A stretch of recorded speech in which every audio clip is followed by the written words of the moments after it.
केतना करियो फोने पर छोड़ी बतिया कर दै छी खड़ा बपूरे रतिया कर दै छी खड़ा बपूरे रतिया केतना करियो फोने पर छोड़ी बतिया कर दै छी खड़ा बपूरे रतिया बपूरे रतिया झूठे करे छी वादा बदलै छी इरादा झूठे करे छी वादा बदलै छी इरादा फोन में पतर साबै छी गे 3 बजे भोर में बोलाबै छी गे मिलै ले तो बहरी नहीं आबै छी गे 3 बजे भोर में बोलाबै छी गे मिलै ले तो बहरी नहीं आबै छी गे विकास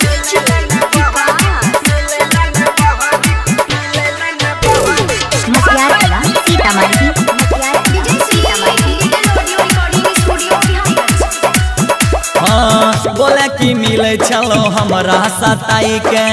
देखिले हाला घर से बहरी आई के तोरे वियोग में हो जाइबो पागल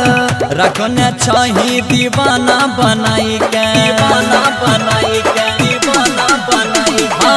बोले कि मिले चलो हमरा सताई के देखिले हाल घर से बहरी आई के तोरे वियोग में हो जाइबो पागल रखने छही दीवाना बनाई के वहाँ वहाँ रे खुदाई के न सहबै जुदाई वहाँ वहाँ रे खुदाई के न सहबै जुदाई दिलवा का धड़काबै छी गे 3 बजे भोर में बोलाबै छी गे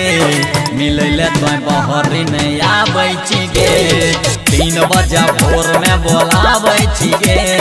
मिलै ले न बहरी तो आबै छी गे विकास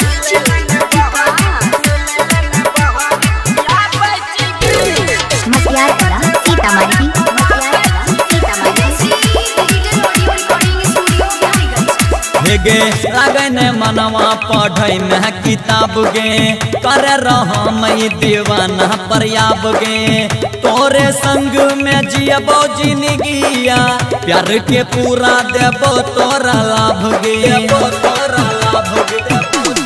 हाँ लागे ने मनवा पढ़े में किताब गे करे रहम दीवाना परयाब गे तोरे संग में जियबो जिंदगिया प्यार के पूरा देबो तोरा लाभ गे चलो कैसन बेमारी कहो जूनियर खेसारी चलो कैसन बेमारी कहो जूनियर खेसारी राजगीर के सताबै छी गे ललिता बाका मिलै ले बोलाबै छी गे हमरा ले बहरी नहीं आबै छी गे लुचावा का मिलै ले बोलाबै छी गे हमरा ले बहरी नहीं आबै छी गे।